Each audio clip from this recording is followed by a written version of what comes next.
All right, so I just want to talk about the Chris Letang and Jacob Middleton signings in Pittsburgh and Minnesota, respectively.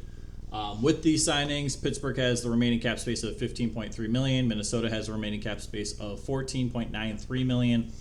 Letang signed for it's a 6-year contract. He's currently 35, so that'll take him to the age of 41 when that contract expires. $6.1 million annual average. He's a cornerstone for that franchise. He's a lifelong Penguin. He'll have his number retired by the Penguins. He just had a career year from the ages 34 to 35. He turned 35 in April, so newly 35. He got the term he wanted. I think the term is aggressive, but at the same time, the way the contract's structured, which it should be anyway for aging players, it should be more front-loaded. It's not terrible. I hated it right when I saw it, and then I looked at it, and I was like, this isn't as bad as I thought. First 2 years, his total salary is $8 million. Third year in, it'll be $6.2 million. Fourth year in, it'll be $4.8 million total salary. In the last 2 years, will also be $4.8 million. He has a full no movement clause through his fourth year of his contract. Last 2 years, it's a modified no trade clause. We don't know what the terms are with regards to that.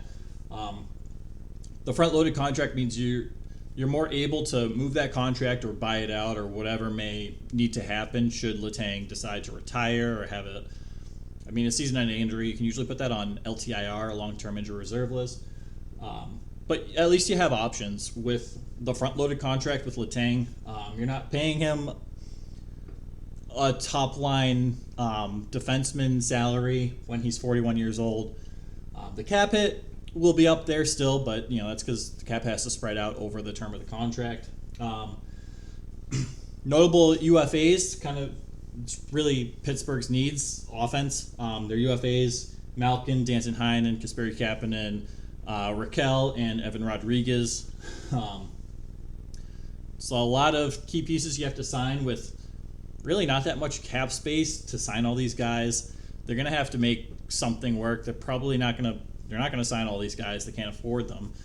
They're going to have to move around some pieces. It's going to get interesting in Pittsburgh. I think they're, $15.3 million in cap sounds nice until you realize they need to spend a lot of money on players. Danton Heinen, and Kasperi Kapanen are both restricted free agents with arbitration rights. So that can deter teams from acquiring their negotiating rights. It's one of those things. They're both not bottom of the league players. They're decent. Danton Heinen had a few 20-goal seasons. Kasperi Kapanen, dude's got some speed. He's only 25. But, you got Malkin. You still have to sign Raquel, who they traded quite a bit to get from Anaheim this past trade deadline. Evan Rodriguez, who stepped up when Malkin and Crosby were both out. Rodriguez was your first-line center for a bit, and he played pretty well. So that's really it for Pittsburgh. It's just offense. They're going to have to figure that out. I think they can do it. We'll see what happens. Pittsburgh will be an interesting team to watch this offseason. The Wild, though, are in a very different scenario. Their remaining cap space is at $4.93 million. That's we'll get it. I was going to talk about the roster, but we're going to get into that. Jacob Middleton signs for 3 years at $2.45 million. He's 26. Barely met the minimum requirement of games played to qualify as a restricted free agent. Should he have gotten hurt or something, he would not have met the minimum number of games played. He would have been a G6 unrestricted free agent. So he could have signed anywhere, essentially. Middleton has really shown in his short tenure in St. Paul, he's a top 4 defenseman at the very least. He's played upwards of 20 minutes a game on that first line pairing with Jared Spurgeon. He looks great. Goligoski played most of the season with Jared Spurgeon on that top line too. Also looked great. Honestly, for a top 4 defenseman, $2.45 million for 3 years is a great price. This takes him through the Parise and Suter buyouts. Once this contract expires, the Wild will have, it's over $14 million. Where is it? That's because I'm looking at the Penguins. Yeah, $14.74 million in cap space to utilize. That's huge. It's kind of a compromise. This is a bridge. Middleton doesn't have much NHL resume yet, but he showed he can be incredible. It's more of a bridge deal, as I've said a few times. I think it's a great signing overall. This puts in the Wild in a very precarious situation, however. Now they have 5 top 4 defensemen, essentially. You have Spurgeon, Middleton, Goligoski, Dumba, and Brodin. 5 guys. And we don't know what the terms are on Middleton's contract, whether he has a no-trade clause or whatever that may be. But you just signed him, and the other 4... the other 4 top 4 defensemen have no trade clauses, the only exception being Matt Dumba. He just has to submit a 10-team no-trade list. So he's kind of the odd man out at this point. His salary's $6 million, which is fine, but the Wild are going to need cap space, especially coming into next season. Next season is going to be an interesting offseason for the Wild. They have to sign the likes of Jost. I think Jost is going to flourish on a top 6 role. Top 6 forward role. They have to sign Matt Boldy. I'm not sure. My Alexa's registering for whatever reason. Freddie Gaudreau he's only making $1.2 million. He's the second line center in Minnesota at this point. DeHame will probably get a raise, and we're not going down that list. You don't have a goalie signed after this upcoming season. Talbot's only on a 1-year contract, so it gets really interesting, and you got to find a way to manage that space. The Wild now have a surplus of top 4 defensemen. We'll see what happens. I don't want to see Dumba leave Minnesota.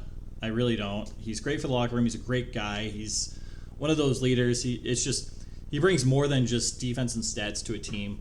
And the defense and stats he brings are fantastic. It's just kind of one of those scenarios with Fiala. It might not work out. Because of the situation the team is in. So we'll see. It's something to keep an eye on. But Middleton, overall, is a fantastic signing. It's a steal. He's going to get a pay raise at the end of this. Mark my words now. You come back to this video in 3 years and be like, man, you were right. I'm just kidding. But the Wild really at this point just need to secure up their goaltending. They have 11 forwards signed at this point. That doesn't include Marco Rossi, who should start the season with the Wild.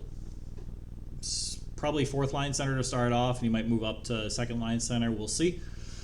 But they have plenty of depth in the AHL system that they can have a forward be a depth forward. They have like Chafee and Shaw and Camarosa if you need him to be. Rao is an unrestricted free agent. I'm sure he's gone. I already spoke about that. Their defense, they have 7 defensive players signed already. Jordy Bent's the only UFA. He's probably not coming back. I'd be surprised if he came back in Minnesota. They really just need goaltending. That's all they need. They have Talbot, who signed at $3.66 million just for this upcoming season. Then he's a UFA. Talbot's 35. Fleury is 37. What's going to happen with that?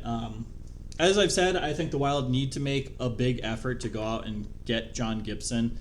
They need to secure up their goaltending. They have for years. You had Dubnyk, who secured the net for a couple of years, probably a little more than a couple of years. And before that, it was Nicholas Backstrom and Josh Harding as the backup. And Josh Harding was set to take over that role, and then he had got diagnosed with MS, I believe. And kind of ended his career abruptly, which is really sad.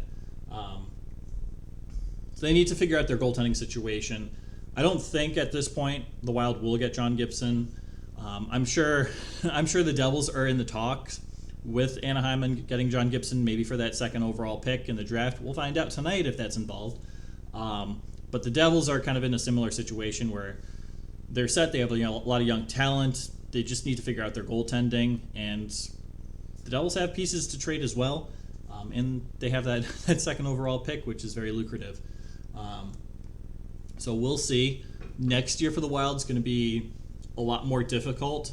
Their cap penalty increases by $2 million. So they'll have $2 million left in cap space. And they'll have to sign people like Tyson Jost, who will play on a top six. He'll be a second-line winger at this upcoming season. His stats should significantly increase. He'll make a case for a pay raise at the very least. He's looked really good on the top six as a top six forward. Freddie Gaudreau is only making $1.2 million. He's the second-line center at this point. About a half point per game pace player.